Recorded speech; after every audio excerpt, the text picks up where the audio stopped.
Hi, everyone. This is Rohit from Rice from Mastery, and I'm excited to have Ashley Aydin, who's a principal at Vamos Ventures. Ashley started her career at Morgan Stanley in capital markets and moved into strategic roles at ShopTakes.com, SAC Fifth Avenue, and Estee Lauder, focused on the intersection of the consumer and technology. She was previously an investor at Brand Foundry Ventures, Foundry Factory, and Dole Room Fund across commerce, health and wellness, and financial technology. Ashley holds a bachelor's from Brown University and MBA from MIT Sloan. Welcome to the show, Ashley. Thank you. Excited to be here today. Awesome. So, you have an interesting journey. You're Puerto Rican. You're born and raised in Staten Island. Interesting childhood. How did you get into this world of startups, and what was your childhood journey all about?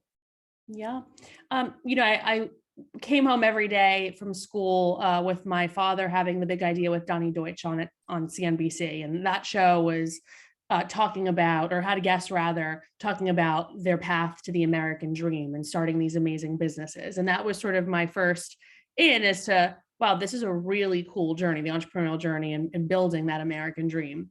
But it wasn't so much until I went to undergrad at Brown University that I started knowing or learning more about the mechanics of business, what it takes to be a founder, what it takes to build something that's sort of tech enabled. With a lot of my extracurricular involvements at Brown, I sort of led the Brown Entrepreneurship Program. I founded a few organizations on campus that focus on entrepreneurship and getting more women actually into the startup space. And so I started inviting, for example, the founder of Warby Parker, one of the founders of Warby Parker, to campus to talk about, well, how did you create this cool sunglasses company, and what sort of inspired you, and how did you scale it to be this behemoth of a company, and what made you successful? And so that storytelling and just being young and being able to look up to these types of stories, I think really piqued my interest of saying, well, I could be like that person one day. And so, after Brown University, I did want to sort of have a baseline foundation of, what the mechanics and especially as it relates to finances behind companies. And so I went to join capital markets at Morgan Stanley, where I covered a lot of the consumer equities, public companies. And that's where I got another into storytelling of, what drove the markets, what did management teams care about, what made a certain stock better than the other, right? And then after that, I sort of was thinking a lot about, well, I don't really have that true startup and early stage experience. I have the good finance foundation now after Morgan Stanley, but let me go to a startup and figure out what actually goes on. And so I cold emailed Olga Vitasheva, who's the CEO founder of ShopTakes, and said, hey, I don't know if you have a role open, but if you want to have me on board as being some sort of strategy person, I'm happy to come join an early stage company. And so they were really impressed with my background, and I did everything there from literally calling potential customers, cold calling customers on the phone, to thinking about fundraising strategy and the like. And ShopTakes.com, for those of you that don't know, is an e-commerce company basically building digital storefronts for boutiques. So to compete with the likes of Amazon, et cetera. And then after about a year there, I said to myself, I want to now learn how to be sort of an entrepreneur and, get more exposure as to where consumer meets technology. And that's when I joined sort of Saks Fifth Avenue and Estee Lauder, working a lot on their digital and technology initiatives. So things like 3D shopping, buy online, pick up in store, virtual try on, all these cool technologies that were applied to the shopping experience. And so, the entirety of my experience has always been the theme of consumer, what makes them click, what makes them sticky, what experiences can you bring to them, right? What technologies can you bring to them that makes that experience or brand rather, exciting to them. And so that's sort of what was my path into sort of startup venture world. It's only until I got to sort of business school that I was like, oh, well, what's the marriage between a lot of my experiences? And I saw that venture was a really, really interesting path. And so started working at a few different funds, as you mentioned. But by the end of my business school experience, because I'm Puerto Rican, Turkish, a first-gen college student, very much wanted to do something more impactful, leveraging my background. And that's when I met Marcos Gonzalez of Vamos Ventures, who's the founder and managing partner. And he was one of the first who started focusing on Latinx and diverse entrepreneurs in the space. And I said, this is really exciting. I want to invest in founders that have a similar background to me, because the stats are crazy and we can talk about them still. It's almost 2023 and right, there's not much funding going to these types of entrepreneurs. And so I wanted to be impactful in the way that I invest and leverage my startup experience to help the entrepreneurs of the future, especially in a growing demographic like the Latino population in the United States. Got it. Interesting. And couple of interesting things you pointed out, that you started working in startups and then you got into venture fund. And I got some guests who've been operators and entrepreneurs and then got into the VC world. Do you think an experience in startups is crucial to become a good investor, or you have somebody like Bill Gurley who's not had any experience in startups, but he's considered one of the greatest. What are your thoughts on that? Yeah, I wish I had Bill Gurley's track record.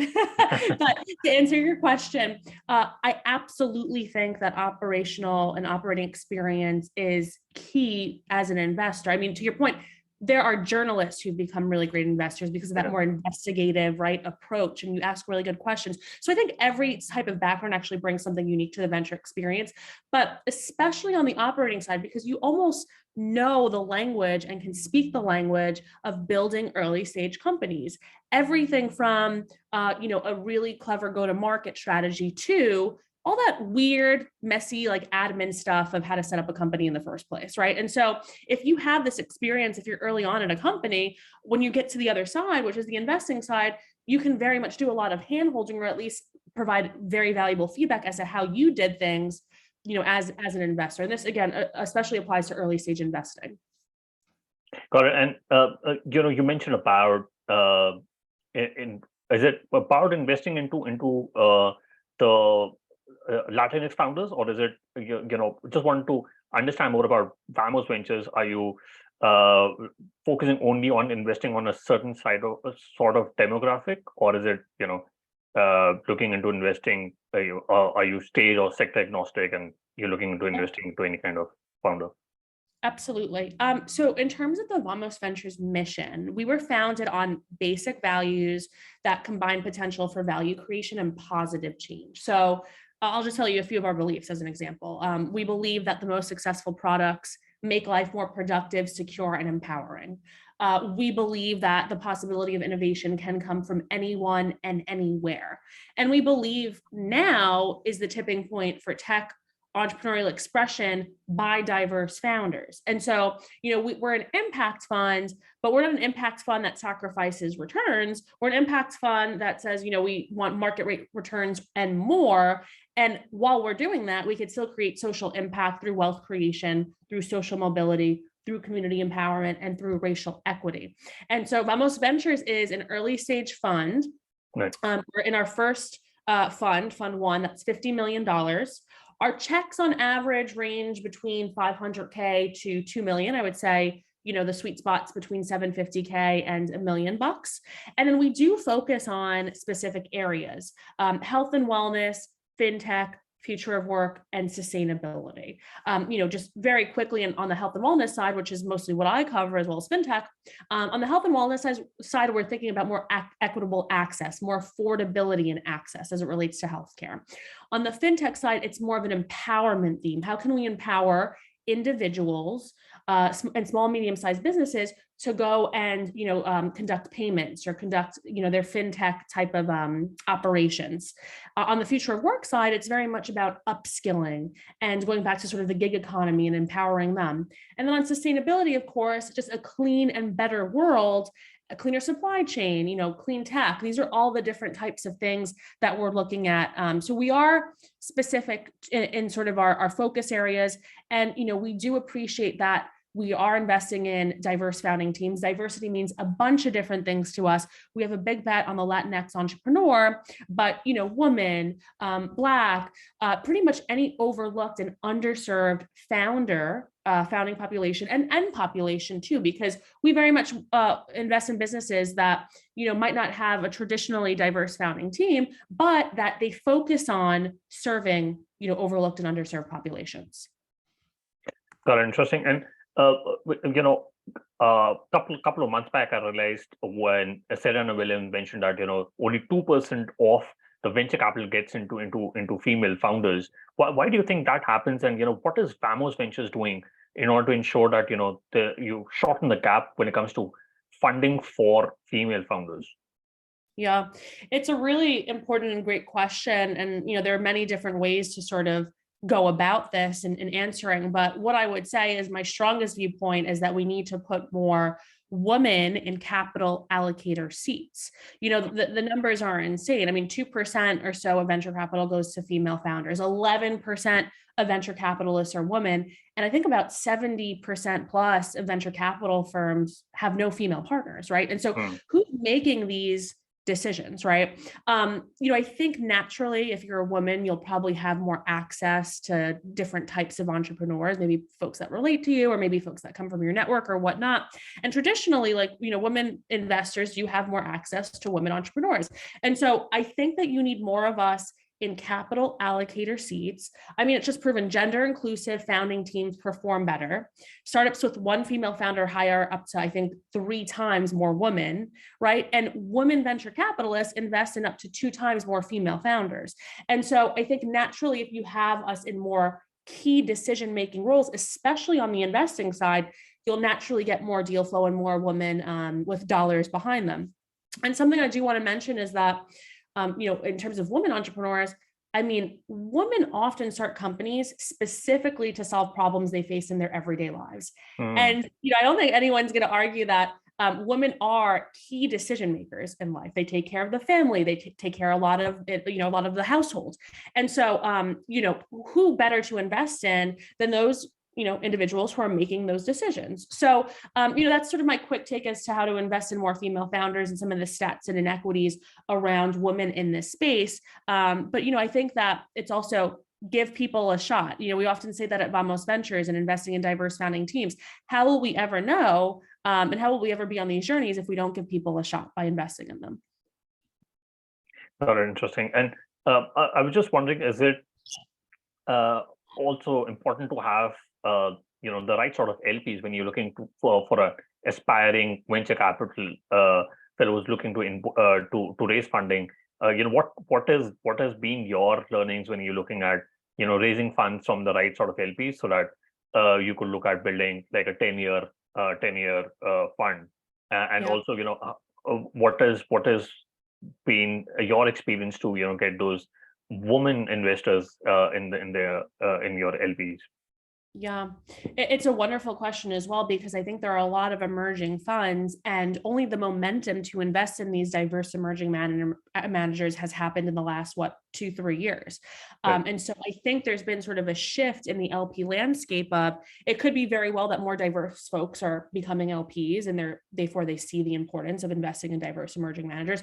It could be that, in the wake of the Black Lives Matter movement, people are like, finally, it happened way too late, but finally we need to do something here, right? And investing in these types of founders and managers who might bring a different perspective in this space and who do.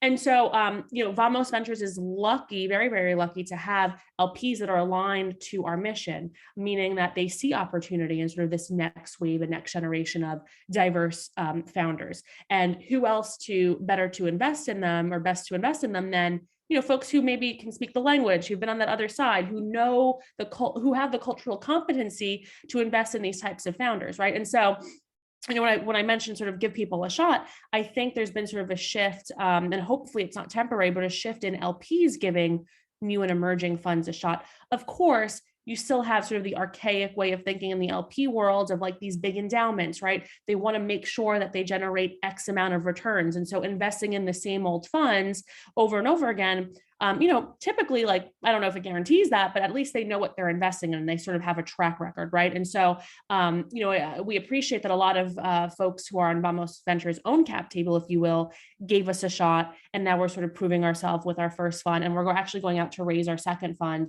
in the middle of next year. So I think, hopefully a lot of those LPs will see all the amazing work that we're doing and re-up.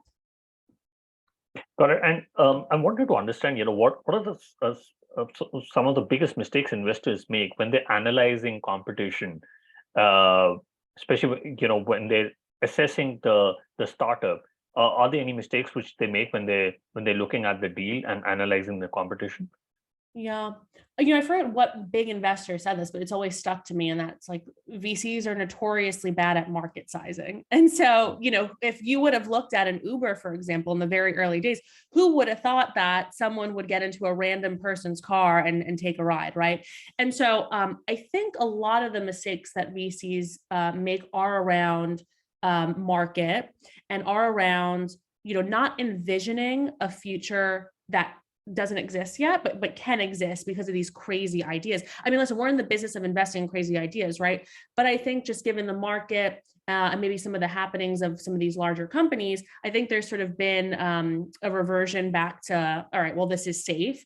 I think that we still need to be taking these big bets. We still need to be thinking about a wacky world that exists because of these crazy innovations and investing in, maybe more non-traditional founders that, maybe you're not familiar with his or her background, but they just have sort of that spark, that, that intuition that you feel comfortable with, that, no matter what direction this company goes in, this is a person I want to invest in. And so I think, just, being maybe a little more comfortable and a little more loose on sort of the market sizing and competition. There's always going to be competition no matter what you build.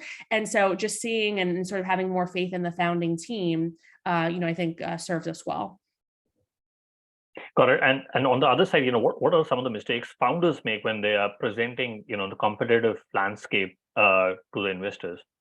Yeah. I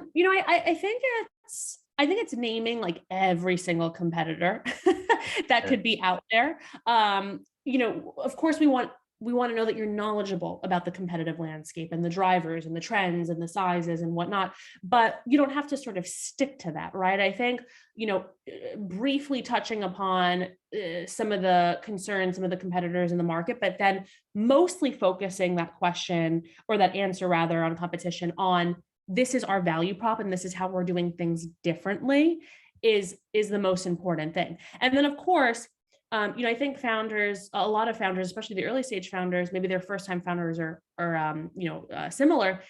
They want to do a deck that's very pretty, that, is visually appealing, but what matters most at the earliest stages is that storytelling component.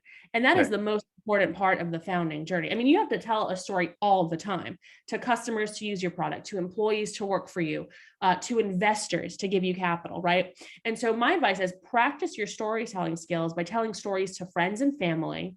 Write down your story in a journal or blog post and then rewrite it in different ways to see which angle you prefer, and then ask questions when you go about your storytelling. Like, what is your goal?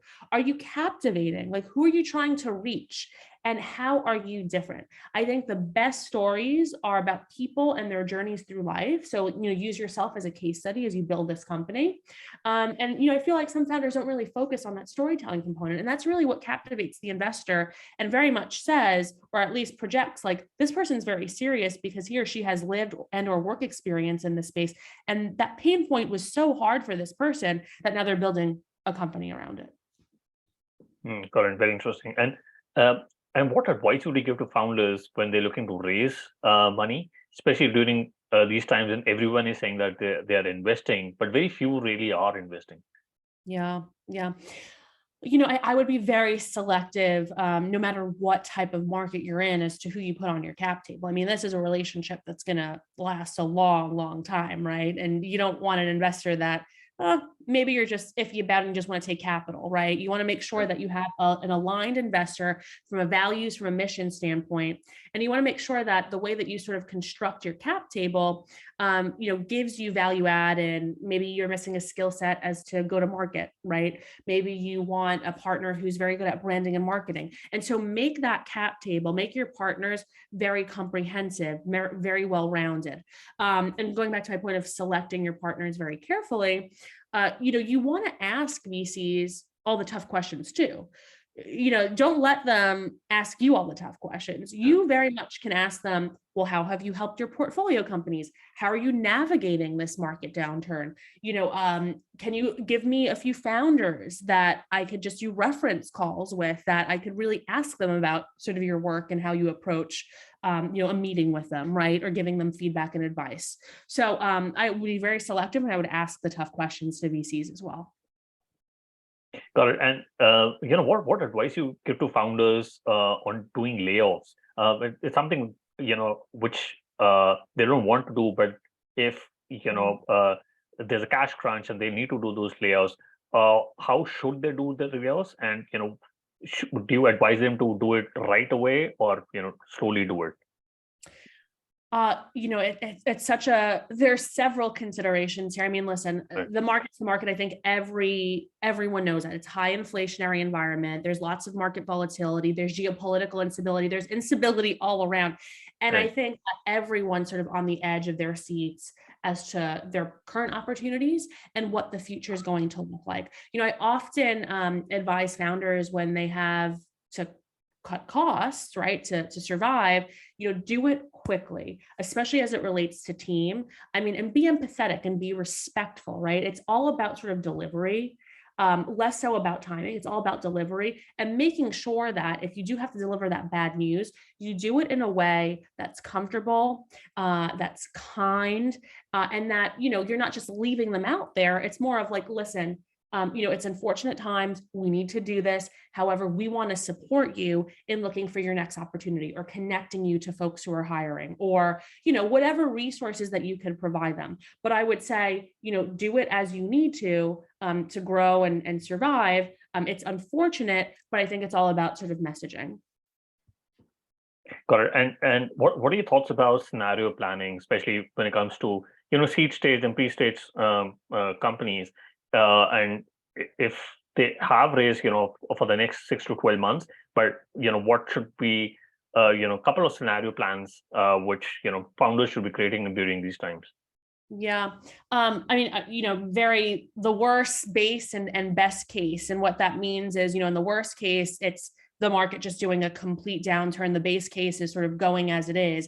And the best case is that we sort of have a turnaround in 1Q, 2Q, as some people think that we may have, things are going to become better. And we're going to get into sort of a better fundraising environment. So I would sort of scenario plan for those three things.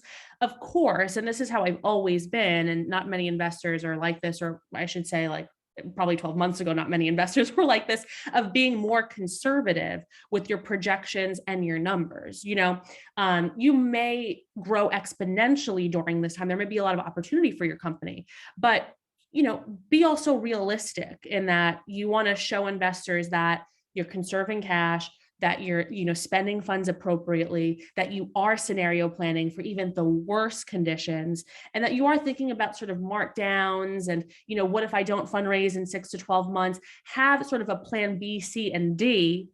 This way you can come prepared to those tough conversations.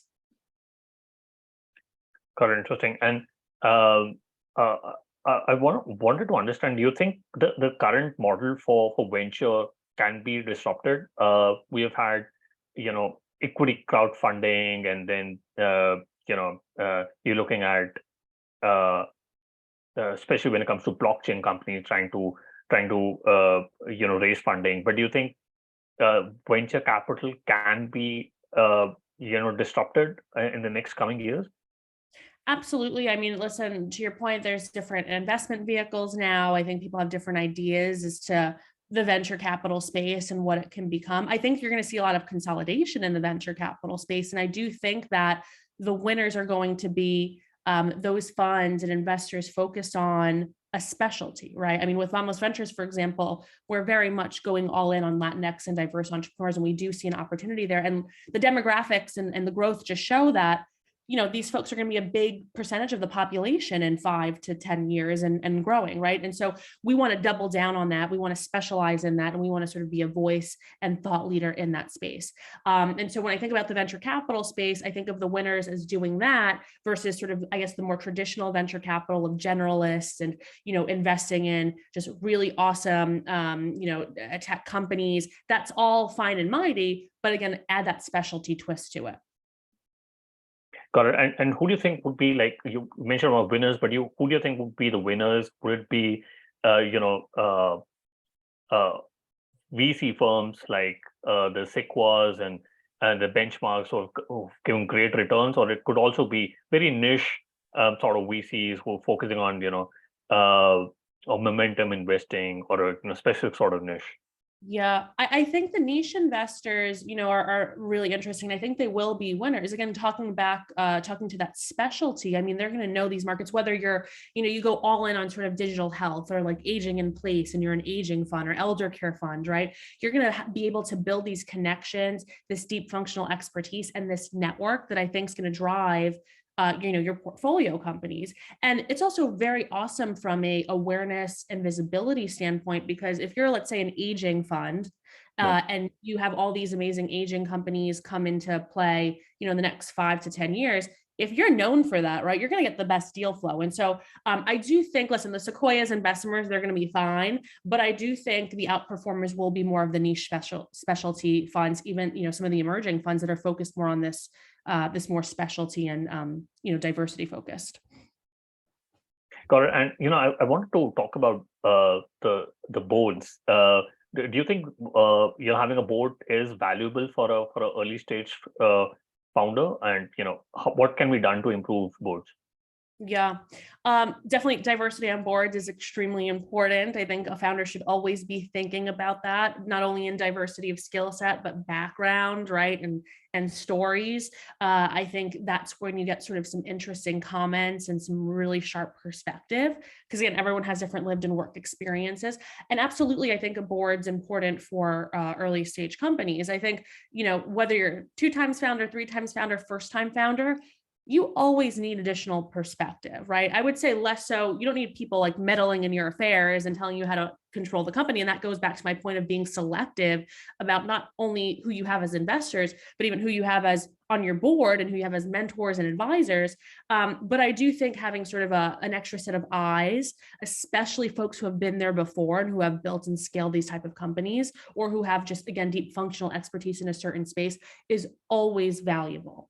I often say that when you're building a company, hopefully you have sort of a ring of champions, or, a trusted source of guidance, and almost like a panel, where you're going to ask all your tough questions to. And of course you need to be like, you can't say everything that's on your mind or be your truest self, maybe in some of these board meetings, but you should be able to trust them so much that you value and respect their opinions, even though a lot of that feedback could be tough sometimes.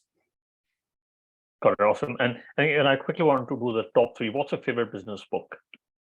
My favorite business book is Alpha Girls. It's a story about the earliest venture capital woman in Silicon Valley, a lot of the stuff that they faced in trying to be successful venture capitalists, and that, there's a light at the end of the tunnel because they sort of paved the way for many others behind them. Oh, that's interesting. I've never heard about Alpha Girls. I'm going to look it up and read it and put that in the show notes. And, if you could go back in time when you joined Vamos Ventures, what is the one thing you would have focused on or done anything differently? I think it's more of, being comfortable with my voice. And this might have been sort of a theme in my entire career of like, now I'm starting to think and get a mindset of like the perspective that I have, again, based on my lived and work experience, is really valuable. And I could sit down with founders and share those different perspectives, and it's helpful to them. And so, the bottom line there is just being comfortable with who you are, being proud of the unique perspective that you bring in any, in any world, in any context, in any conversation, and being proud of who you are, and, voicing that opinion. You would be surprised that, if you think that you don't have anything fun or crazy or whatever to say on Twitter, there are going to be people who think that is, something different. And so be fearless in expressing that opinion. Yeah, I love that answer. I think it sounds, it's a great advice for everyone, right? And do you have any favorite online tools, for example, Gmail, Slack, Zoom? I do. I love, this is my Virgo, like OCD self. I love Calendly and leveraging that and integrating that into my entire life. And so thank you, Calendly, for making my life very easy from a scheduling standpoint. I can't live without it. Yeah, no, absolutely. I think I can't function without Calendly. We'll put that in the show notes. Ashley, what are the best way people can reach out to you and know more about Vamos Ventures? Absolutely. I'd love to stay in touch with everyone. You can just email me at ashley@vamosventures.com. I'm always down for a chat. LinkedIn, just find me, Ashley Aydin. And then on Twitter, same thing, Ashley Aydin. But please keep in touch. I'm always willing to chat and provide feedback. Awesome. We'll put that in the show notes. Thank you so much for taking the time and speaking to us. I really enjoyed my conversation with you. Thank you. Same here.